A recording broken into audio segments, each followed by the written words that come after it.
성가대원들, 찬양하는 분들이 평신도보다도 지수가 1000배가 높더래요. 그래서 제가 아니 어떻게 조사했길래 1000배가 높단 말입니까? 그랬더니 사실 그렇게 데이터가 나왔다는 거예요. 오늘 그 로리아 혼성 중창단의 NK셀의 지수가 1000배가만 높다는 사실을 기억하시고 열심히 찬양하기를 바랍니다. 그리고 예배 전에 이 찬양하는 거 있잖아요. 이 찬양하는 건 예배 전에 준비 찬양이다 생각하지 마시고 이것은 나를 살리는 찬양이다 하는 생각을 가지고 미리 그 찬양 부르는 시간에 와서 찬양하고 그 찬양 가사에 또한 그 참 은혜 받은 사람이 가사를 만들었으니까 그 가사를 음미하면서 하나님께 기쁨으로 찬양할 때에 꼭 같은 NK셀의 지수가 1000배가 높게 될 줄 믿습니다. 그렇게 해서 하나님을 찬양하는 것이 우리의 삶에 있어서 생활화되고 그렇게 해서 우리의 체질이 바뀌는 성령의 체질로 바뀌어서 감사 찬양이 그죠? 무슨 문제를 만나든지 탄식하고 절망하고 근심 걱정하는 것이 아니라 찬양하고 감사하는 체질이 든다고 한다면 세상에 무서울 것이 없는 줄 믿습니다. 또 제가 이제 병이 났다는 간증도 했고 그때 또 마침 얼마 안 있어가지고 큰 교통사고가 났어요. 그런데 제가 살았어요.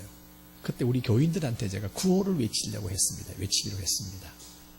제 체험을 통해서 여러분 한번 해보실래요? 자, 병나서 죽지 않는다. 사고 나도 죽지 않는다. 하나님이 부르셔야 죽는다. 할렐루야. 뭐가 겁이 나요? 하나님 부르시는 데는 우리가 병으로 부르든지 사고로 부르든지 방법은 다양합니다만 하나님 부르시기 전에는 절대로 죽지 않아요. 그런 믿음을 가지고 우리가 살게 되기를 바랍니다. 그러니까 염려, 근심, 걱정은 완전히 물러거라. 그리고 우리는 항상 찬양과 감사로 우리의 삶이 이어나갈 때에 우리가 그리스도의 향기가 뭡니까? 절망하고 좌절하고 탄식하고 원망하고 세상 사람을 불평할 때 우리는 찬송하고 감사할 때 그것이 향기예요. 어떻게 저럴 수가 있느냐? 하나님을 아버지라 모시는 사람들의 다른 점이구나 하는 것을 보여줄 수 있기를 바랍니다. 자, 우리 하나님 앞에 먼저 기도하고 하나님 아버지 감사합니다. 집회를 통해서 우리가 받은 은혜를 생각하면서 감사한금을 드리는 손길 주님 받으시옵소서. 이 손길을 통해서 하나님 역사하시옵소서. 생업부에 축복하시고 직장 생활에 축복하시고 특별히 가정에 축복해 주시어서 가정의 자녀들이 시냇가에 심은 나무가 그 시절을 쫓아 과일을 맺듯이 이들의 삶이 온전히 아름다운 성령의 열매, 아름다운 이 삶의 열매, 생명의 열매를 맺는 축복의 자녀들, 물된 동산 같은 복된 가정 되게 하여 주시옵소서. 이 물질 받으시고 하늘의 상급과 이 땅 위에 풍성한 축복으로 응답해 주시옵소서. 예수 그리스도 이름으로 기도하옵나이다. 아멘. 지금부터 거의 100년 전이라고 봅니다. 우리 선교 역사에 지금도 이제 선교 현지에 가보면은 그 선교사들이 현지에 있는 성도들을 또 목양하는 목회자들을 불러서 세미나를 해요. 목회에 대해서 여러 가지를 이제 전수시키는 거지요. 한국교회 초기에도 그랬던 것 같아요.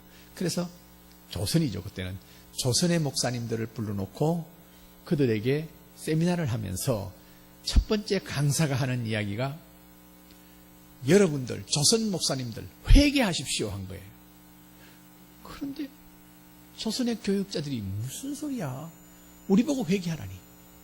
선교사들은 새벽 기도도 안 하고 금식도 안 하고 철야도 별로 하지 않으면서 1년에 한두 번씩 대천 해수욕장이나 동경이나 본국에 가서 쉬고 뭐 몇 년 안 있어가지고 안식년도 하고 도무지 이해할 수 없이 저렇게 하면서도 우리 보고 회개하라니 조선에 있는 교육자들이 좀 부었어요.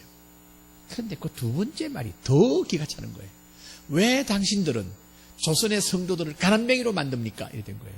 갈수록 태산이네. 뭐 가난뱅이, 가난하고 병든 조선의 성도들을 위로하고 그들에게 천국 소망을 주면서 정말 살지 못하겠다고 비명 지르는 사람들에게 살 소망을 주고 있는데 우리 보고 무슨 가난뱅이로 만들어?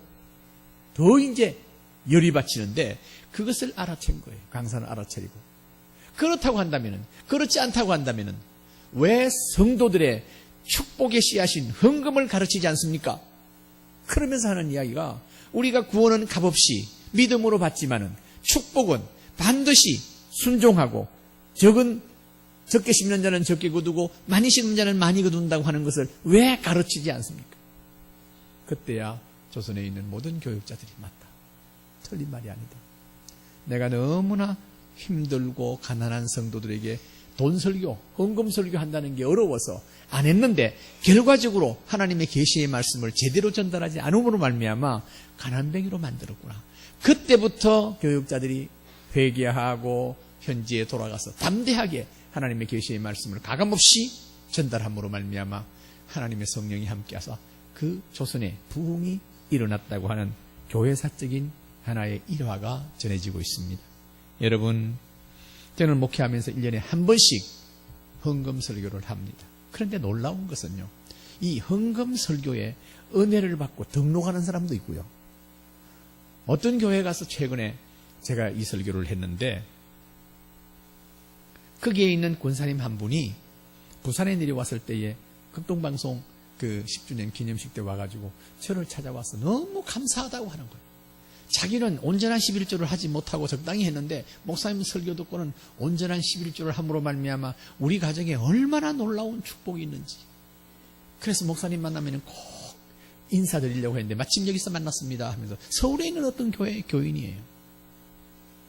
여러분 가운데서 다 11조 하리라고 봅니다만은 온전한 11조를 하지 못하면서 아까워하면서 이렇게 한 분이 있다고 한다면 그것을 완전히 고치고 이것은 축복의 씨앗으로서 적어도 30배, 60배, 100배로 하나님께서 축복하신다는 믿음을 가지고 앞으로 살 때에 그 믿음대로 될 줄 믿습니다. 하나님께서 우리에게 주신 이 모든 교훈은 이게 우리의 삶에 있어서 너무나 귀한 이 말씀을 통해서 우리가 우리의 삶을 풍요롭게 할 뿐만 아니라 우리의 삶에 하나님께서 주시는 놀라운 은혜를 경험하게 돼요. 자, 우리가 어제도 말씀했습니다만 우리는 세상 사람하고 분명히 다릅니다. 우리가 예수 믿지 않을 때는 흑암의 권세 아래에 있었습니다. 그런데 거기서 우리가 해방되어서 하나님의 자녀, 하나님의 백성이 되었다고 한다는 것은 하나님 나라의 일원이 된 거예요. 하나님께서 구약 성경을 통해서 이스라엘 백성을 한 모델로 삼으시고 이제 오늘 신명기 말씀을 하시는 겁니다. 신명기 10장 12절로 13절 이 함께 읽기를 원합니다. 곧 내 하나님 여호와를 경외하며 그의 모든 도를 행하고 함께 읽어요. 그를 사랑하며 마음을 다하고 뜻을 다하여 내 하나님 여호와를 섬기고 내가 오늘 내 행복을 위하여 내게 명하는 여호와의 명령을 규례를 지킬 것이 아니냐. 한마디로 말하면 왜 율법과 규례와 법도를 복잡하게 주셨느냐. 내 행복을 위해서. 부모가 교훈하는 것은 잘 되라고 하는 거 아니겠습니까? 그런데 그것이 힘들다고 그것을 거역하면은 우리의 행복을 깨는 거란 말이에요. 그러니까 하나님을 향해서 우리가 정말 받은 은혜가 얼마나 크냐 하는 것을 안다고 한다면은 늘 감사할 뿐만 아니라 거기에 대한 우리가 물질적인 면에서 왜 물질의 마음이 있으면 그 마음이 있는 곳에 우리 하나님께서 보신다는 말씀이에요. 그래서 우리의 행복을 위해서 규례를 정해주시고 법도를 정해주시고 이것을 지키고 순종하라고 하신다는 사실을 믿고 하나님께서 요구하시는 것을 우리는 아멘하고 받으면서 순종하는 역사가 있기를 바랍니다. 잠언 8장 17절로 18절 21절 3절입니다. 우리 함께 읽기를 원합니다.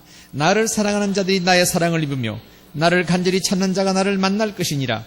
부귀가 내게 있고 장구한 재물과 공의도 그러하니라. 이는 나를 사랑하는 자가 재물을 얻어서 그 곳간에 채우게 하리 함이라. 우리가 하나님을 사랑하면 하나님께서 우리를 사랑한다고 분명히 말했습니다. 그러니까 왜 부와 귀가 하나님께 있다는 말입니다. 그러니까 그것을 하나님께서 사랑하는 자에게 주시겠다고 하는 약속입니다. 재물과 공의도 그러하니라. 이는 나를 사랑하는 자들이 재물을 얻어서 그 곳간에 채우게 한다. 그저 먹고 사는 정도가 아니라 곳간에 채워주신다고 약속하셨습니다. 그러니까 사랑하는 자, 하나님을 사랑하는 자, 사랑하는 자에게는 선물도 주잖아요. 귀한 거 나누잖아요. 하나님을 사랑하는 마음에서 우리가 하나님 앞에 예물을 드리는 것입니다. 뿐만 아니라 신명기 10장 14절 15절, 자, 이 두 절을 우리 함께 읽습니다. 하늘과 모든 하늘의 하늘과 땅과 그 위의 만물은 본래 내 하나님 여호와께 속한 것이로되 여호와께서 오직 내 조상들을 기뻐하시고 그들을 사랑하사 그들의 후산인 너희를 만민 중에서 택하셨음이니라. 시편이라면 이 시적인 표현으로 해가지고 하늘과 모든 하늘의 하늘, 뭐 하늘이면 하늘이지 무슨 모든 하늘의 하늘인가. 신명기 역사서입니다. 이렇게 한 것은 비로소 천문학이 발달하면서 이게 무슨 말이다 하는 것이 밝혀졌어요.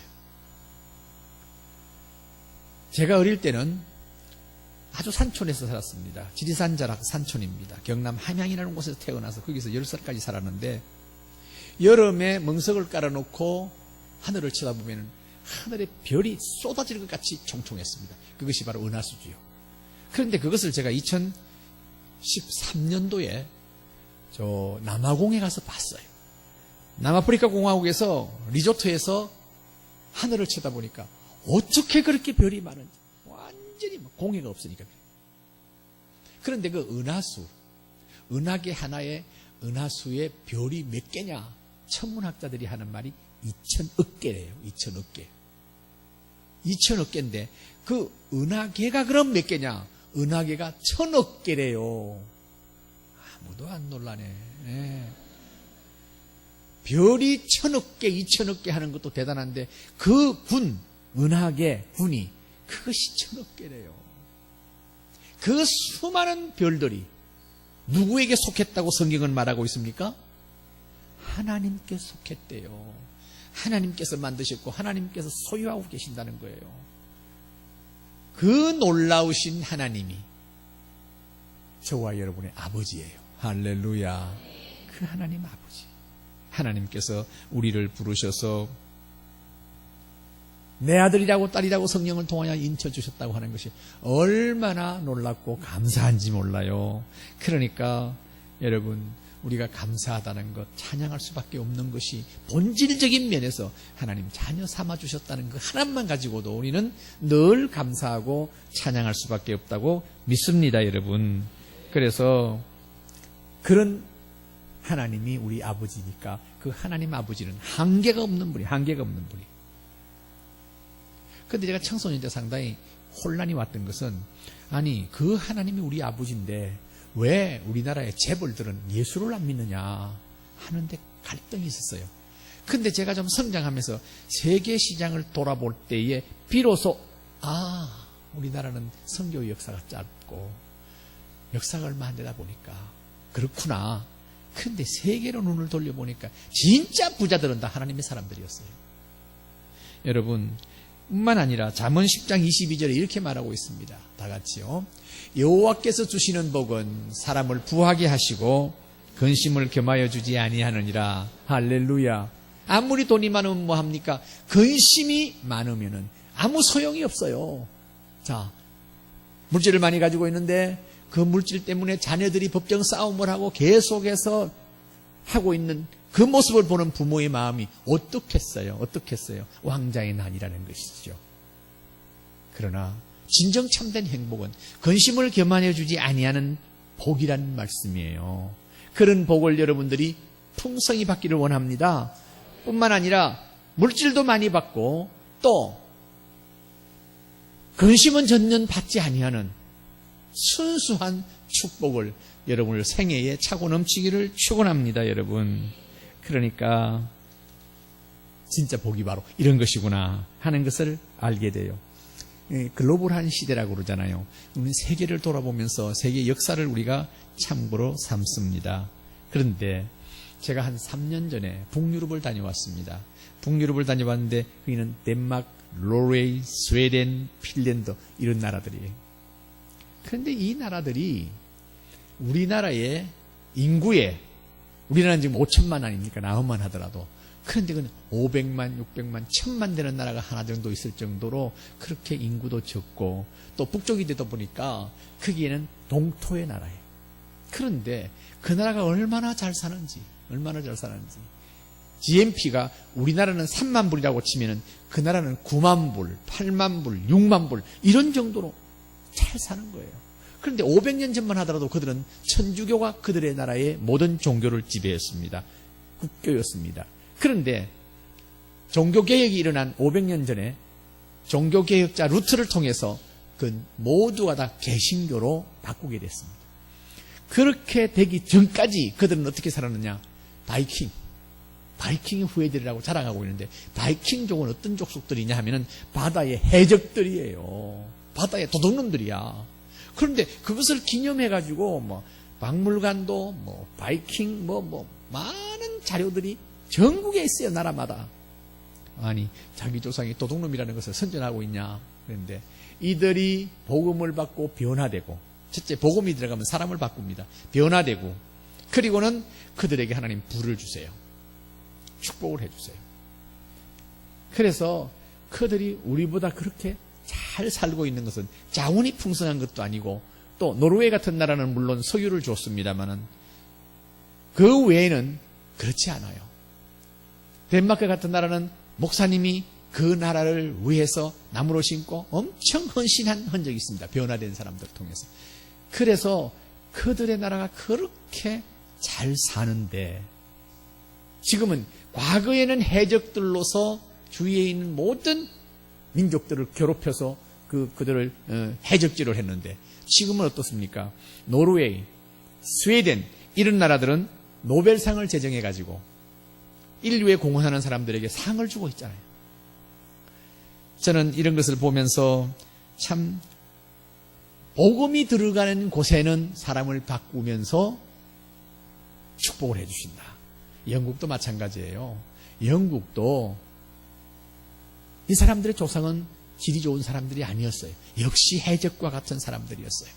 그런데 그들이 복음이 들어가니까, 복음이 들어가면서 변화되고, 변화되는 그들을 통해서 하나님께서 축복을, 그래서 해가 지지 않는 나라로 만들었지 않습니까? 그런데 문제는 이제 우리나라가 이제 참고해야 돼요. 그렇게 축복을 받았는데 그것을 지속적으로 축복을 끌고 갈 수 있기 위해서는 성경을 보면은요, 그 조상들이 받은 복을 후손들이 믿음으로 잘 지켜나가야 되는데, 믿음으로 지켜나가지 않으니까 그들이 또한 타락을 하니까 역시 문제가 생기는 거예요. 우리 후손들은 우리보다 더 신앙생활을 잘할 수 있도록 우리가 모범을 보이면서 그들을 가르쳐야 할 줄 믿습니다. 그렇게 되면은 그 하나님의 축복을 감당할 수 있는, 타락하지 아니한다고 한다면은 그것이 이제 유지돼요. 제가 최근에 어떤 그 학자를 통해서 강의를 들었어요. 강의를 들었는데 세상에 우리나라가 동방의 소위 히브리인이라는 거예요. 그러니까 이 예수님의 12제자 가운데 도마가 넘어와서 동이족을 만들었다는, 동이족에 그게 복음을 전했다는 거예요. 그래서 한국은 이스라엘 사람과 동일하게 하나님의 택한 백성이다. 그러면서 그걸 갖다가 학적으로 막 풀어나가는데 제가 빠져들어간 일이 있어요.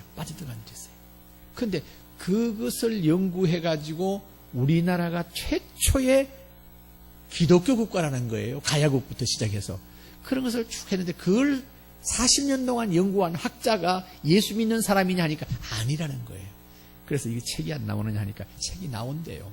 그럼 제가 한번 그 책을 한번 보기를 원하는데, 정말 우리나라가 보통 나라가 아닙니다, 여러분. 보통 나라가 아닌데, 이 나라가 오직 전통을 가지고 승리할 수 있기 위해서는 교회가 살아있어야 되고, 교회가 살아있다고 하는 것은 바로 이 정체성, 하나님의 백성이라고 하는 정체성을 가진다면 모든 민족 위에 뛰어나게 하실 것이며 모든 열방을 하나님께로 인도하는 그와 같은 백성이 될 줄 믿습니다. 작은 나라지만 하나님께서 작은 족속을 통해서 역사하시는 하나님. 그래서 제가 2시간 동안 강의 들으면서 아주 매료됐었어요. 그러면서 이 아리랑이라는 말이 RL이라고 하는 말이 하나님입니다. 아리랑 하는 것은 하나님과 함께라는 뜻이라네요. 그래서 이 아리랑이라는 이 노래가 200개 가까이 지방마다 있다는 거예요. 그러면서 그분은 그분대로 아리랑이라는 것은 이것은 복음이다 이렇게 푸는 거예요. 하여튼 어찌됐든 그 강의를 들으면서 저거는 학적인 면에서 정리가 될 필요가 있겠다 하는 그런 생각을 해봤습니다. 여러분, 2015년 IMF에서 이제 세계적인 그런 통계 발표를 했습니다. 우리나라가 GDP, 국민 총 생산 11위예요. 그런데 GNP, 각자 개인 소득은 얼마인가 하면은 29위예요. 이 적은 나라가 그 정도로 하는 건 놀라운 거예요. 너무 놀라운 건데, 하나님께서 이 백성을 이렇게 붙잡고 문제가 많고 참 죄도 많이 진 백성이지만 이렇게 하고 있는데 지금은 더 위기예요. 지금 정말 기도할 때예요. 그런 상황인데도 하나님께서 절대로 놓지 않을 것이다. 왜? 교회가 살아있기 때문이다. 아멘입니까? 교회가 살아있다고 한다면 이 나라는 절대로 위기를 극복하고 오히려 축복으로 인도받을 줄 믿습니다. 왜냐 하니까 교회는 하나님의 백성들의 삶이기 때문에 그렇습니다. 요한복음 1장 12절 13절 보면 이렇게 말씀하고 있습니다. 여러분 너무나 잘 아는 거지요? 다 같이요. 영접하는 자 곧 그 이름을 믿는 자들에게는 하나님의 자녀가 되는 권세를 주셨으니 이는 혈통으로나 육종으로나 사람의 뜻으로 나지 아니하고 오직 하나님께로서 난 자들이니라. 부모로부터 태어난 생명만 있는 것이 아니라 하나님으로부터 다시 태어난 거예요. 영접하는 자, 예수 그리스도가 하나님이면서 우리를 위해서 속죄양으로 이 땅에 오셔서 십자가에 죽으시고 죽은 지 3일 만에 부활하시고 그리고 성천하시고는 재림하신다는 그 신앙을 믿음으로 말미암아 이는 혈통으로나 육정으로나 사람의 뜻으로 나지 아니하고 하나님께로서 태어났다. 저와 여러분은 하나님께로서 다시 태어난 생명을 가졌습니다. 그러니까 육신의 생명이 있고 영의 생명이 있는 줄 믿습니다. 아멘입니까? 그런데 이렇게 된 생명을 가진 사람은 한 번만 죽습니다. 한 번 죽지 두 번 죽지 않습니다. 그러나 세상 사람들은 육신이 죽고 영혼까지 멸망하는 죽음을 맞습니다. 그러나 우리는 그렇지 않습니다. 우리 성령의 사람들은 육신은 죽지만은 영혼은 살아서 하나님 품에 안길 수 있습니다. 할렐루야. 이것이 우리의 신분이에요. 그러니까 이렇게 우리를 새롭게 창조하신 하나님, 그거는 어떻게 했느냐 하는 것을 또 구체적으로 어제도 소개했습니다만 골로새서 1장 13절 14절 보면 그가 우리를 흑암의 권세에서 건져내사 그의 사랑의 아들의 나라로 옮길 것이고가 아니고 옮겼으니 우리는 이미 천국 시민권을 가진 하나님의 백성인 줄 믿습니다. 그 이유는 그 아들 안에서 우리가 속량고 죄사함을 받았도다. 우리가 도를 닦고 참선을 하고 고행을 함으로 말미암아 죄사함을 받은 것이 아니라 예수 그리스도의 보혈로 죄사함을 받았습니다. 아멘입니까? 나는 믿을 수가 없어. 그렇잖아요. 우리는 인정이 안 되잖아요. 잘 믿음으로 아니면은 받아들일 수가 없어요. 내가 이런 허물이 많고 이런 죄가 있는데 이게 어떻게 예수의 보혈로 깨끗하게 되지? 믿음으로. 하나님의 법이에요. 하나님의 법이에요. 새로운 하나님의 법이에요. 그 새로운 하나님의 법은 예수님의 하나님의 아들 예수님을 세상에 보내서 그 예수님이 우리 인류의 죄값을 지고 십자가에서 하나님의 심판을 받으심으로 말미암아 죽었잖아요. 그 보혈의 피를 흘려서 죽고 3일 만에 부활하신 그 사건을 받아들이기만 하면은 하나님께서 새 생명 주겠다고 약속한 대로 우리는 새 생명을 받은 거예요. 하나님의 법에 의해서. 내 이해와 우리 세상의 상식이 아니에요. 이건 하나님의 법에 의해서. 그래서 우리는 하나님의 백성이 되었고 그러므로 말미암아 바울은 이렇게 말했습니다. 로마서 8장 15절입니다. 로마서 8장 15절 너희는 다시 무서워하는 뭐요? 종의 영을 받지 아니하고 양자의 영을 받았으므로 우리가 아빠 아버지라 부르지느니라. 하나님을 향해서 아버지라 부를 수 있는 특권을 받게 된 거예요. 다시는 어두움의 영이 우리를 소유하지 못합니다. 우리는 성령을 모시고 살기 때문에, 그전에는 사탄을 아버지라고 부르지 않았지만 사탄은 내 새끼다라고 그랬어요. 내 새끼라고. 예수 안 믿는 사람들 다 자기 새끼예요. 그래서 예수 믿음으로 말미암아 놀라운 신분 변화가 일어나는 거예요. 그 신분 변화가 일어나는 모습을 보는 사탄은 가만히 있질 않아요. 어떻든지 넘어뜨리고 어떻든지 무너뜨리려고 말할 수 없는 흉계를 꾸밉니다. 그러나 예수 그리스도의 보혈로 우리는 보호받을 수 있습니다. 예수 그리스도가 우리 안에 계심으로 말미암아, 그래서 우리는 하나님을 나의 아버지 또 나의 인생의 주인으로 모시고 우리는 하나님을 찬양하며 감사하며 살 수 있는 줄 믿습니다, 여러분. 그래서 찬송하고 감사할 때에 사탄은 접근을 못해요. 그래서 사탄을 기절시키는 방법은 염려하고 근심하고 탄식할 때에 우리는 할렐루야 찬양하고 감사하면 이 사탄이 이게 뭐 이런 게 있노 하고는 그때부터 사람들이 충격을 받고 이 사탄이 충격을 받고, 그런다가 감사한금 해버리면 쐐기를 박는다고 그랬잖아요. 한 길로 왔다가 7길로 도망가는 역사가 있는 줄 믿습니다, 여러분. 가정의 위기를 만났습니까? 그때에 비상선포를 하시고 감사하고 찬양하는 분위기를 만들어 간다면은 성리는 내 것일세. 할렐루야. 성리는 우리의 것인 줄 믿습니다. 그런데 우리가 세상을 살면서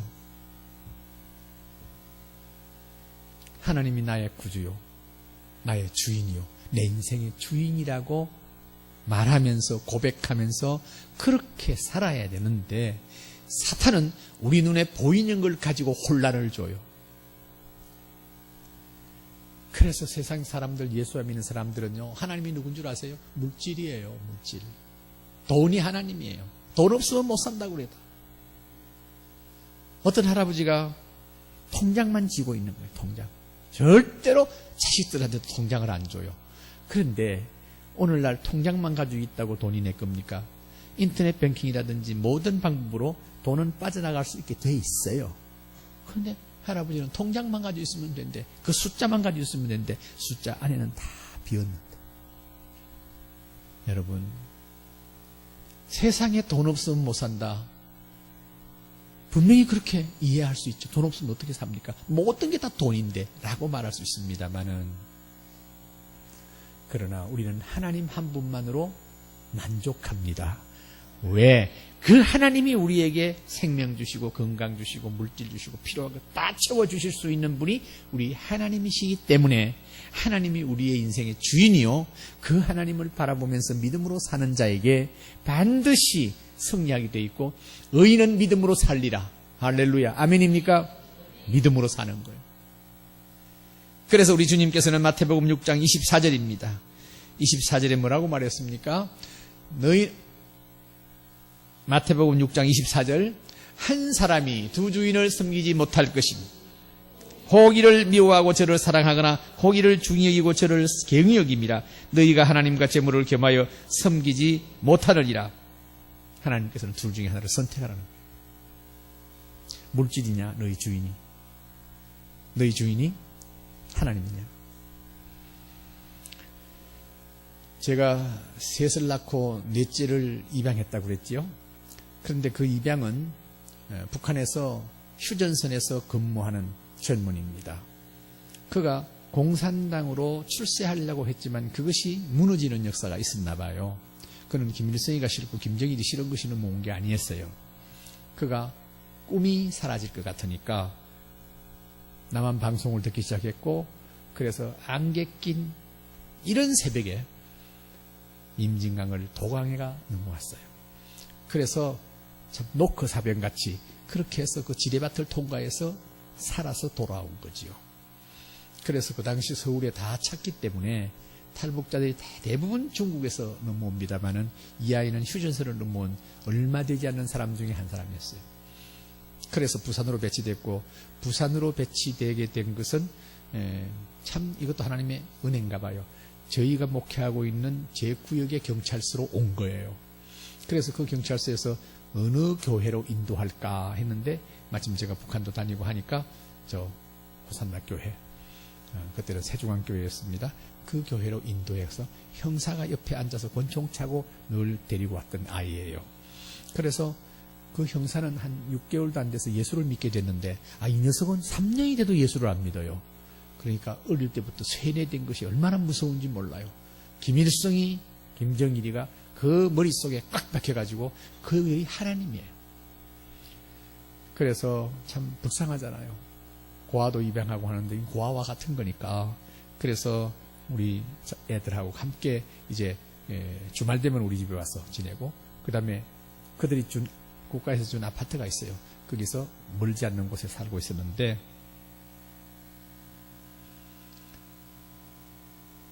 이 아이가 보니까 하나님이 아니라 돈이 하나님이에요.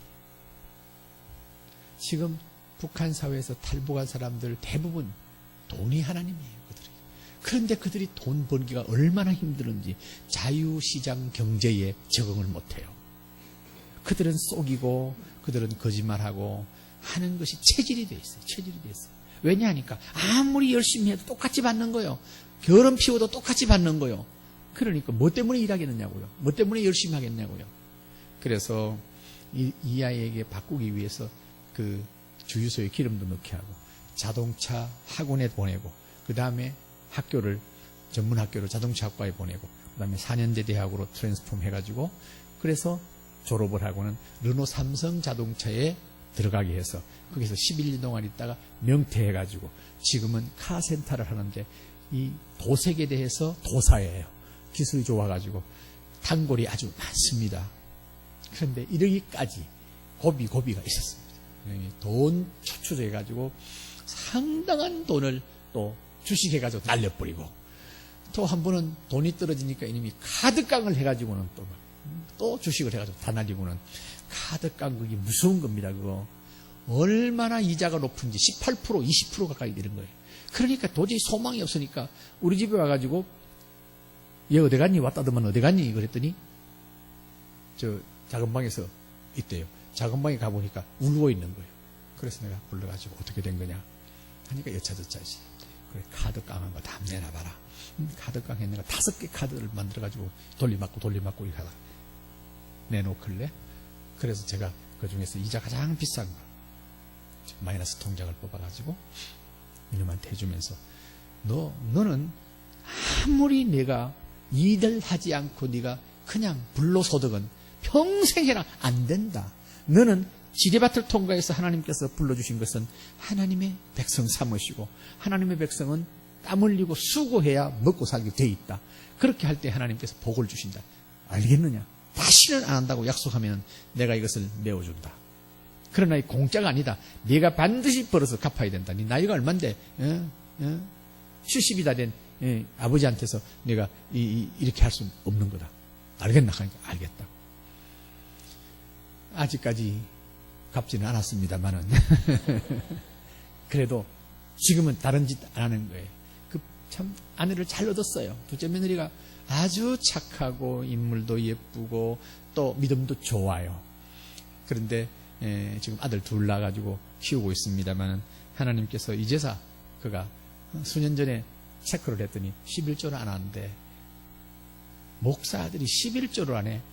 너 분명히 들어라. 너 앞으로 11조 안 하면 내 아들 아니다. 아버지라고 부르지는 말아라.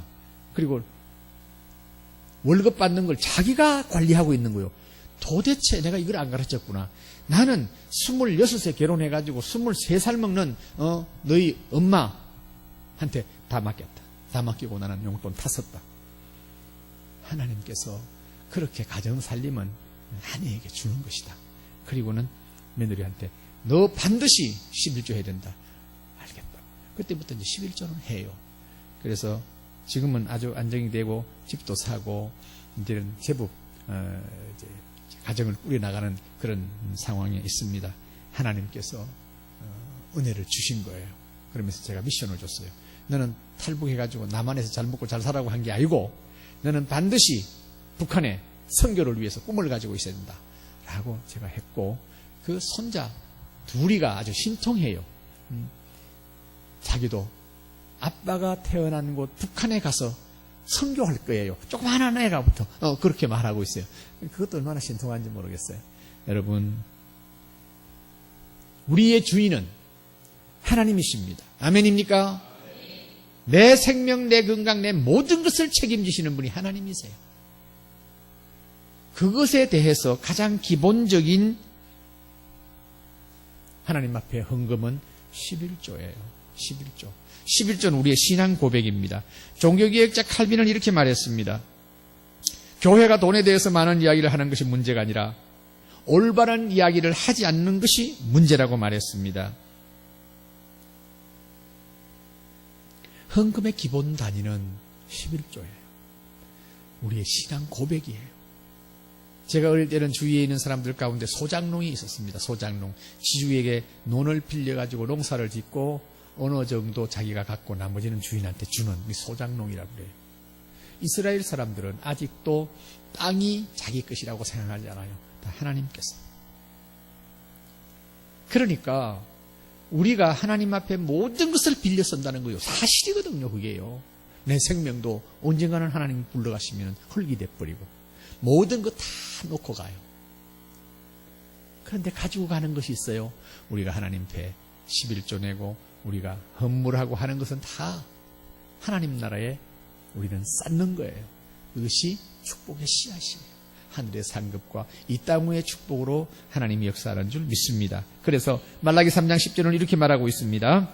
만군의 여호와가 이르노라 너희의 온전한 11조를 창고에 들여 너희의 집에 양식이 있게 하고 그것으로 나를 시험하여 내가 하늘문을 열고 너희에게 복을 쌓을 곳이 없도록 붙지 아니하나 보라. 하나님을 시험하라는 것은 절대 하나님이 시험하면 안 돼요. 그런데 이걸 시험하라고 그랬어요. 11조, 온전한 11조를 하나님께 드릴 때 하나님께서 어떻게 하시느냐? 축복하시는데 쌓을 곳이 없도록 차고 넘치게 주신다는 겁니다, 여러분. 그래서 이 11조, 하나님 앞에 드리는 11조는 저와 여러분을 이 땅 위에 사는 동안 보호막이에요. 보호막. 보호막이. 그러면은 다스도 부족한데 어떡합니까? 다스도 부족한데. 다스도 부족해도 11조를 내야 돼요. 살아계신 하나님께서 그 사정을 알까요? 모를까요? 하나님께서 알까요? 모를까요? 아세요. 우리가 어떤 문제를 만나면은 내 사정 누가 알 것이냐? 몰라요, 아무도. 하나님만이 아세요. 하나님께서 뭐라고 말했습니까? 너희 안고 눕는 것을 아시며 멀리서도 너희의 생각을 통촉하신다고 말했어요. 그러면서 신약에 와서는 구체적으로 머리털까지 세심받으시는 하나님이라고 말씀하셨습니다. 할 일 없어서 하나님께서 머리털 세세요? 여러분 자신의 머리털이 몇 가지 아세요? 아무도 모르잖아요. 하나님은 아신다는 거예요. 무슨 의미냐? 나 자신보다 나를 더 잘 아시는 분이 하나님이세요. 내가 당하는 내 앞에 있는 모든 문제들을 하나님은 나보다 더 잘 아신다. 아멘입니까? 그걸 믿으세요. 그걸 믿고 그런 것을 우리에게 허락했을 때는 우리를 망하라고 하는 것이 아니라 하나님께서 그것을 통해서 반드시 합력해서 선을 이루도록 하시는 하나님을 믿으시길 바랍니다. 사람이 감당할 만한 시험 받기는 너희가 당한 것이 없나니? 하나님은 미쁘사 신실하사 너희가 감당치 못할 시험 당함을 허락지 아니하시고 시험 당할 쯤에 또한 피할 길을 내사 너희로 능히 뭐라고요? 감당케 하시느니라. 할렐루야. 하나님의 약속이에요. 그 약속을 믿고 어떤 문제 앞이든지 떨지 마세요. 어떤 문제 앞이든지 두려워하지 마세요. 왜? 이 사정은 하나님이 아시는데 이 문제를 놓고 내가 침몰하는 것이 아니라 이것 때문에 내가 망하는 것이 아니라 이것 때문에 오히려 하나님께 영광 돌릴 수 있다고 하는 믿음을 가질 때 믿음대로 될 줄 믿습니다, 여러분. 그러니 우리 예수 믿는 사람들이 세상 사람하고 전혀 다르게 찬송하며 감사하며 살 수 있는 것이 바로 그런 거예요. 그런 거예요. 우리는 본질적으로 부정적인 사람들이에요. 제가 해마다 명절이 되면은 명절마다 시장에 가서 방송국에서 인터뷰를 합니다. 어떻습니까? 하면은 작년에는 잘 되던데 올해는 너무 안 됩니다. 올해 작년에보다 잘 된다는 방송을 내가 들어본 일이 없어요. 70평생. 예? 들어본 일이 없어. 전부 못하대. 그런데 나라의 성장과 사람들의 삶의 질은 훨씬 올라가 있어요. 부정적인 사고, 사탄의 사고인 줄 압니다. 우리는 성령의 사고를 하면서 살아야 돼요. 지금 잘 안 된다고 하지만은 분명히 앞으로 하나님께서 더 잘 될 것이라는 믿음을 가지시길 바랍니다. 내가 지금 건강에 약점이 있다고 하지만은 하나님께서 이 약점을 통해서 내가 당하는 것이 아니라 이 약점을 통해서 오히려 하나님 앞에 더 약한 것을 자랑하면서 하나님 앞에 더 영광을 돌릴 수 있다고 하는 믿음을 가지고 살면은 하나님께서 그 믿음대로 될 줄 믿습니다. 아멘이죠? 그러니까 하나님께서 우리 하나님 앞에 우리가 드리는 11조 이거 다 뭔가 하면은 우리의 보호막이에요. 보호막. 정말 아름다운 믿음의 삶을 살았던 사람, 또 인생의 결산을 참 멋지게 했던 사람 한 사람을 소개한다고 한다면은 존 D. 록펠러를 소개하고 싶어요. 이분은 1839년에 태어나서 1937년에 사망했으니까 약 100년 동안을 살았어요.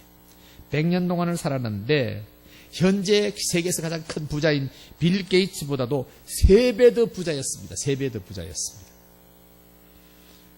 록펠러 이 재단은 록펠러 의학연구소가 12개, 시카고 종합대학 1개, 그 다음에 12개 단과대학 12개, 또 4,928개 교회를 지어서 하나님께 바쳤습니다. 그가 세운 시카고 대학은 73명의 노벨상 수상자를 냈고 현직 교수 중에 수십 명이 노벨상 수상자로 이것만 봐도 미국 사회에서 시카고 대학이 차지하는 영향력을 충분히 짐작할 수 있습니다. 그런데 어느 곳이라도 록펠러라고 하는 설립자의 이름이 없어요. 서양 사회에는 설립자 이름을 상당히 귀하게 여깁니다. 그런데 기자들이 물었어요. 왜 설립자 이름이 없습니까? 심부름꾼의 이름을 기록하는 데가 어디 있습니까? 누구 심부름꾼인데요? 우리 하나님 아버지의 내가 심부름꾼이었습니다.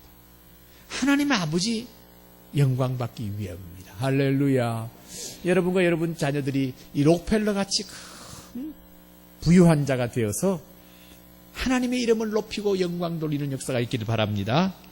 그 당시 미국 예산이 9억 불이었는데 록펠러 자신의 개인 그 소위 자산이 7억 불이었습니다. 그 당시. 그런데 이 록펠러에 대해서 부정적으로 보는 사람이 있더라고요.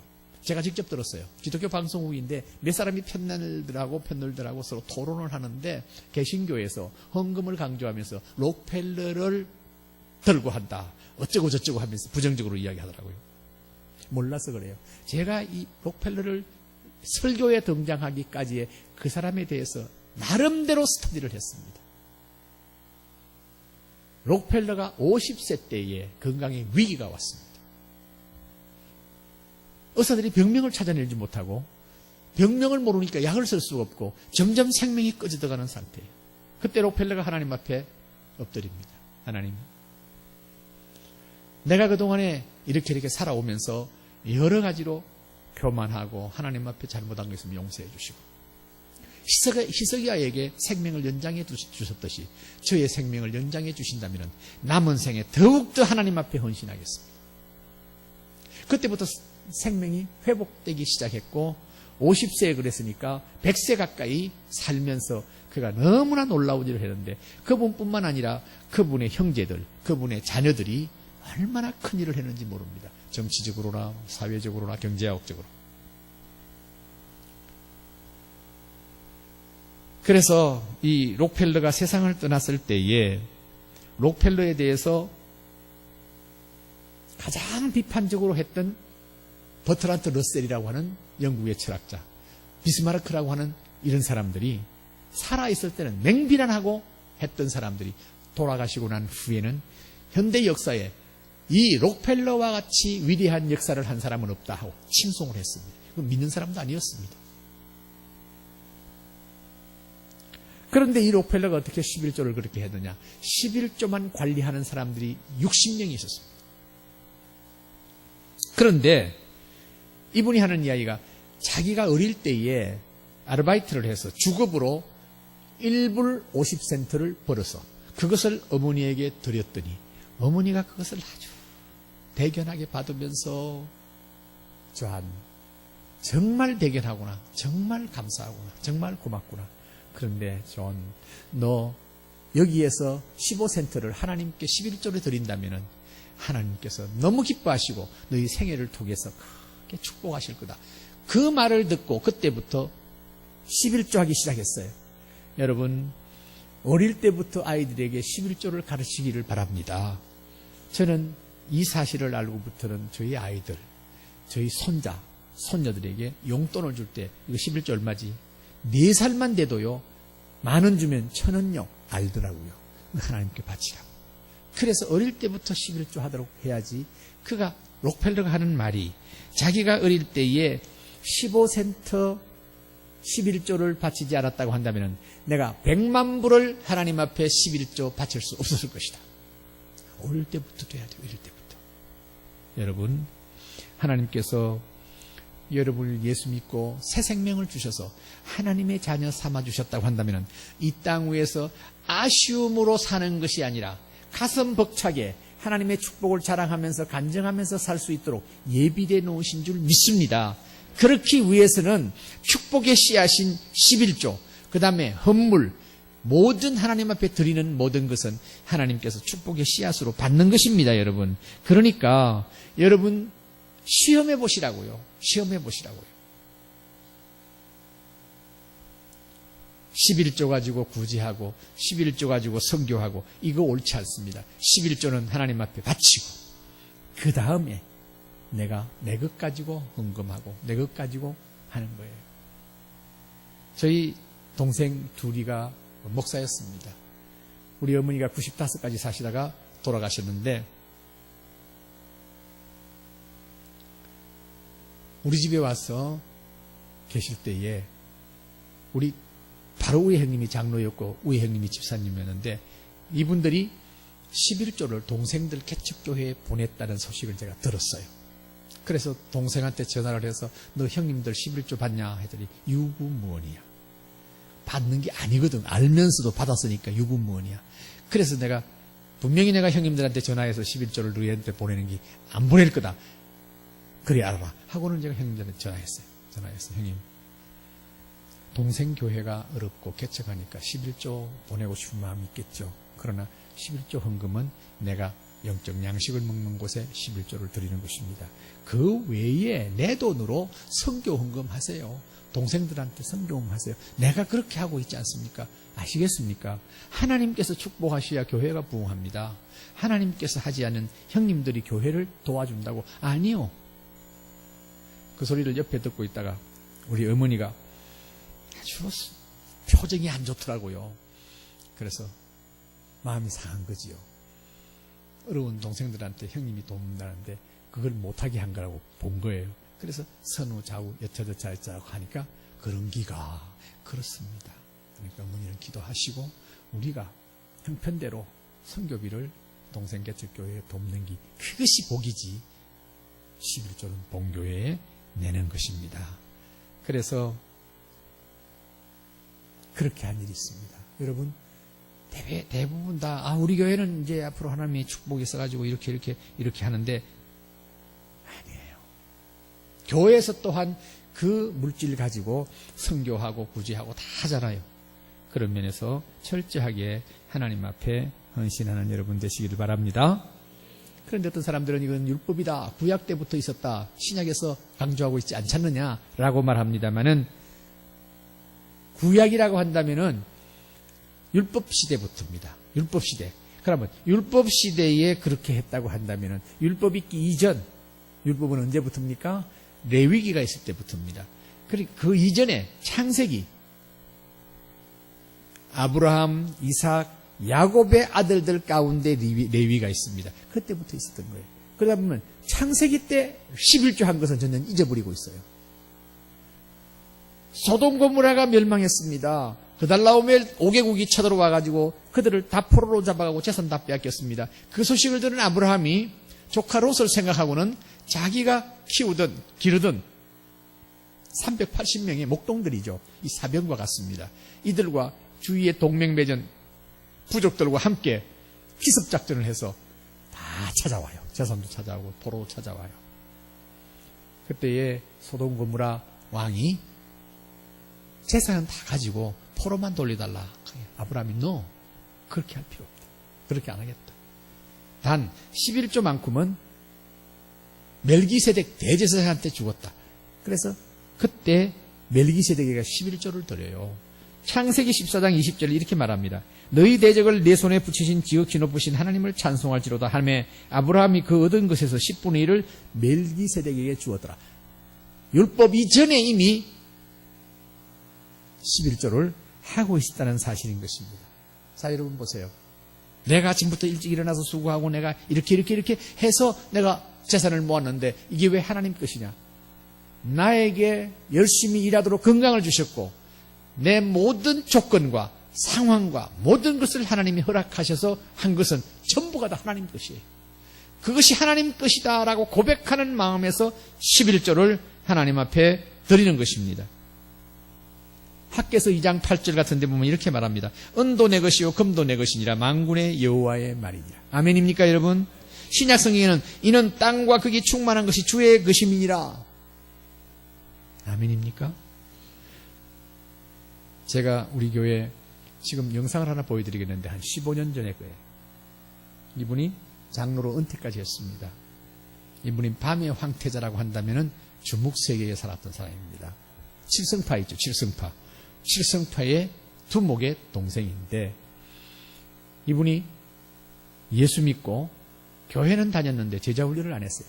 제자훈련을 하면서 그가 변화되고 참 놀라운 것은 부인이 뒤에 믿었는데 부인은 불교도에 아주 열심히 했어요.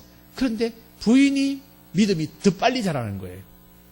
더 빨리 자라가지고 11조도 먼저 하자고 그러고 하는 게 부인이었어요.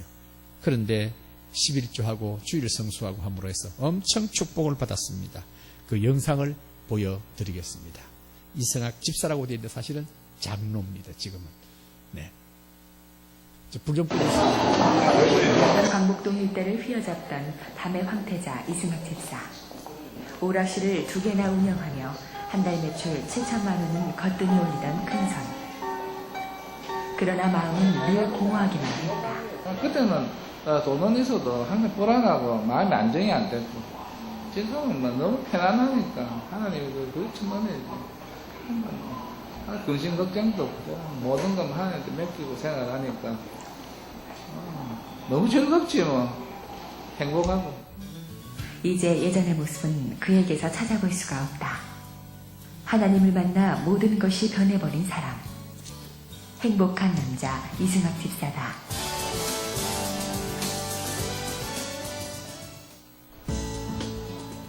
부산 사람이면 누구나 알만한 최고의 맛집 이승학 돈가스. 연일 몰려드는 손님들로 가게 안은 늘 북새통을 이룬다. 올 때는 맨날 기다려. 인기 비결은 단 한 가지. 굉장히 맛있고요. 다른 잘 녹아요. 푸짐하고 맛있고 특별히 저는 이곳을 찾는 이유는 여기 계시는 분이 교회를 다니시기 때문에 불경기 속에 유난스런 호황. 주인 이승학 집사는 하나님의 축복이라는 말밖엔 설명할 길이 없다.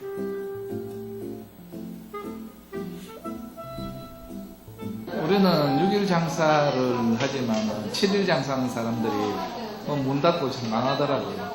근데 우리는 6일 장사에도 8년 동안 열심히 해가지고 축복받고 있습니다. 누구보다 성실하게 땀 흘리며 노력하는 이승학 집사. 철저히 성경 중심으로 살고 있지만 과거의 그는 전혀 다른 모습이었다. 예수 믿기 전에는 저는 남포동에서 오락실을 2개 하고 있었습니다. 제 가게 한 가게에서 매출이 한 6,500만 원, 7천만 원, 30대 초반 나이로 아파트 한 2채 값을 버는 그런 일을 했죠. 지금 생각하면 굉장히 참 부끄러운 이야기지만 모든 게 1등을 해야 돼요. 싸움도 1등 해야 되고 또 오락실 장사도 잘해야 되고 모든 게 너한테 져서는 안 된다 하는 그거밖에 없었죠. 무조건요. 오로지 돈과 쾌락을 쫓아 살던 시절. 하지만 김영삼 정부가 선포한 범죄와의 전쟁과 함께 오락실은 문을 닫을 수밖에 없었다. 거기에 지병된 공황장애까지 악화되면서 이승학 집사는 가족과 함께 미국행을 결정한다. 외롭고 공허하기만 한 생활. 우연히 찾아간 교회에서 그는 하나님을 만나게 된다. 그래서 미국에서 이제 처음 이제 교회 나가면서 저 자신은 자꾸 약해지는데 공황장애 그 병으로 굉장히 그 자신감을 잃을 때도 약을 계속 먹으면서도 주님이 나와 함께한다는 걸로 해서 굉장히 그 힘이 됐죠. 그게 이제 제가 재기할 수 있는 그런 구심점이 되는 것 같아요. 용기를 얻은 이승학 집사는 미국 생활을 접고 한국으로 되돌아왔다. 그러나 기다리는 것은 경제적인 어려움뿐. 뭐 그때는 뭐 수입이 전혀 또 없었고 하니까 그리고 집이 또 막 경매에 넘어가는 그런 또 막 또 상황이 돼가지고 끼니를 걱정할 만큼 힘들었던 시절이었지만 믿음만큼은 갈수록 단단해져 갔다. 대출 받아가 쓰고 또 돈 다 떨어지면 또 뭐 사채도 빌리고 그 중에서 이제 저희 집사람이 그 11조를 내야 된다더라고. 우리가 지금 400만 원이 필요한데 150만 원 수입이 되면 내가 250만 원 하나님한테 환급 받아야 되는데 무슨 11조냐고. 하나님이 도를 채워주셔야 된다고. 그래도 저희 집사람 말이 옳은 것 같았어요. 근데 그 11조로 인하여 지금은 그 남포동집 그때 그 경매 한다는 건물을 다 찾았어요. 그러니까 지금은 뭐 그냥 하나님이 그냥 물질을 단시에 쏟아 부어준 거죠. 변화는 가정에서부터 나타나기 시작했다. 표정 갈리니까. 이혼까지도 다 생각하고 그랬었는데 우리는 아마 그 예수님 줄 알았던 우리 벌써 우리 가족이 다 이렇게 헤어지지 않았나 그렇게 생각해요. 저희 아빠 이 크신 눈이랑 이 앞에 금리발이 이게 보이고 눈이 커지는 날에는 저희 집이 거의 초토화가 됐습니다. 지금은 뭐 좋은 친구죠. 주위에서 자꾸 변했다는데 나는 별 변한 거 없는데 주위에서 그 인정을 하더라. 특히 우리 이제 집사람과 우리 아들 또 딸이 인정하는 아빠가 될 때 그때 너무 행복했어요.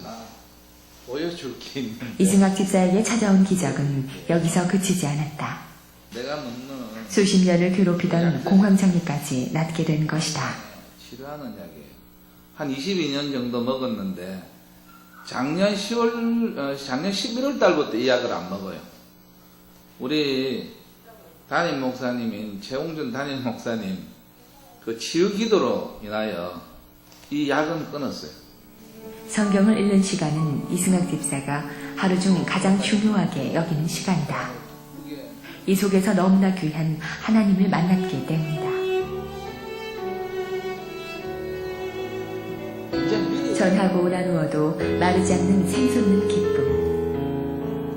하나님을 만나 발견한 천국의 삶이 있어 이승학 집사는 지금 세상 누구보다 행복하다.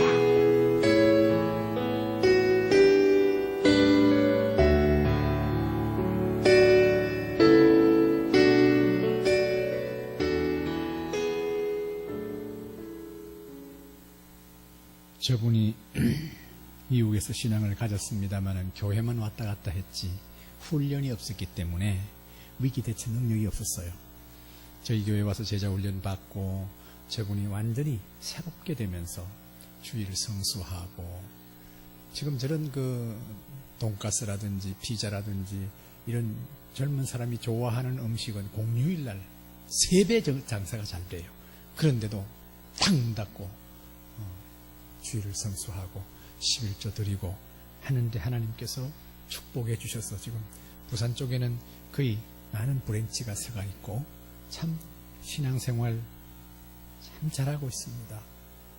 장로가 돼서 은퇴까지 했습니다마는 여러분, 우리가 하나님 말씀에 순종하면서 헌신할 때에 하나님께서는 그걸 받으시고 적어도 30배, 60배, 100배의 축복을 해주시는 줄 믿습니다. 말라기 3장 8절로 9절 우리 함께 읽겠습니다. 사람이 어찌 하나님의 것을 도둑질하겠느냐. 다 같이요. 그러나 너희는 나의 것을 도둑질하고도 말하기를 우리가 어찌 주의 것을 도둑질하였나이까 하는도다. 이는 곧 11조와 헌물이라. 너희 곧 온 나라가 나의 것을 도둑질하였으므로 너희가 저주를 받았느니라.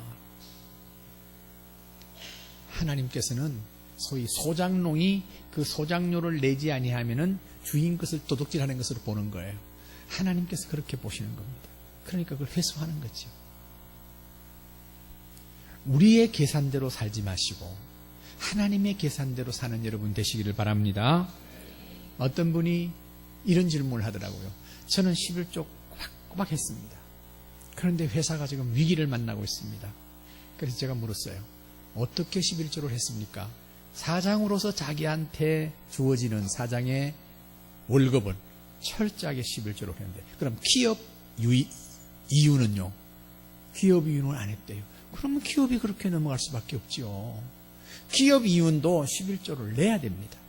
그것이 액수가 많다고 아까워합니까? 9배, 소위 90%를 생각하십시오. 10%보다도. 그렇게 해서 제가 사역하는 현장에 많은 중소기업들이 기업 11조를 내므로 해서 그 기업들이 위기를 잘 극복하고 계속해서, 그래서 말하는 거예요. 호산나 교회에서 제대로 신앙생활해서 축복 못 받는 사람 나와보라고 그래. 이런 소리들이 막 했어요. 앞으로 온누리 소망교회에서 신앙생활 제대로 해가서 축복 못 받은 사람 나와보라고 그래 하는 소리가 나기를 주의 이름으로 축원합니다. 여러분, 온전한 11조를 하나님께 드릴 때 하나님께서 한번 보세요. 시험해보라고 그랬어요. 신약에서 우리 예수님께서 어떻게 말씀하셨느냐. 이와 마태복음 23장 23절입니다. 다 같이요. 화했을진저 권체 11절 들이되 율법에 중한 바 정의와 긍휼과 믿음을 버렸도다. 그러나 이것도 행하고 저것도 버리지 말아야 할지니라. 고대시대에 그렇게 딱 부러지게 수입이 나오는 것은 우리가 계산하기 힘듭니다만은, 그러나 농작물이든지 모든 축산이든지 모든 면에서 10분의 1을 하나님 것이라고 생각하면서 드렸던 그 사람들이 지금 현재로 유대인들이, 구약만 믿는 유대인들이지만은 그들의 재산을 딱 움켜진다면 세계 경제는 그냥 무너집니다. 중국도 마찬가지고 미국도 마찬가지고 모든 것이 마찬가지입니다. 주씨들이 다지고 있어요. 제대로 경제를 알고 금융을 아는 사람은 다 인정을 해요. 제가 얼마 전에 홍콩 가서 집회를 했습니다만 거기에서 금융에 대해서 아주 대단한 사람을 만나가지고 대접을 받으면서 이야기를 들었습니다. 유대인을 모르고는 금융을 할 수가 없다는 거예요. 모든 경제를 주씨들이 지고 있습니다. 유대인들이 지고 있습니다. 그런데 우리는 그보다 한 수 높습니다. 예수 그리스도까지 우리는 알고 있습니다. 믿고 있습니다. 그렇기 때문에 이 민족이 하나님 앞에 바로만 살고 소득의 11조를 정직하게 드리고 우리가 하나님 앞에서 순종하고 헌신할 때에 우리는 유대인보다도 훨씬 더 하나님의 은혜와 축복을 받는 열방의 리더들이, 지도자가 될 줄 믿습니다. 여러분의 후손들이 이 열방을 지도하는, 열방을 쥐락펴락할 수 있는 하나님의 사람들이 되기를 주의 이름으로 축원합니다. 여러분, 왜냐하니까 우리는 아무리 이자를 많이 준다 할지라도 30배, 60배, 100배는 주는 예가 없어요.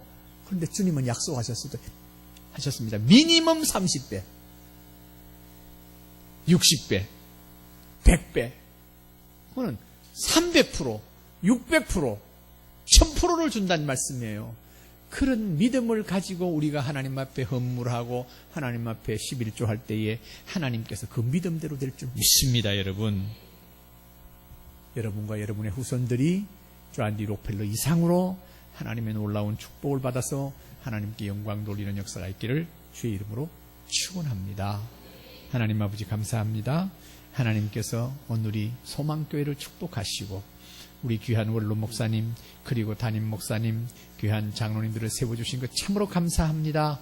이 교회에 제대로 신앙생활을 한다면 축복 못 받을 사람 없다고 하는 그와 같은 말들이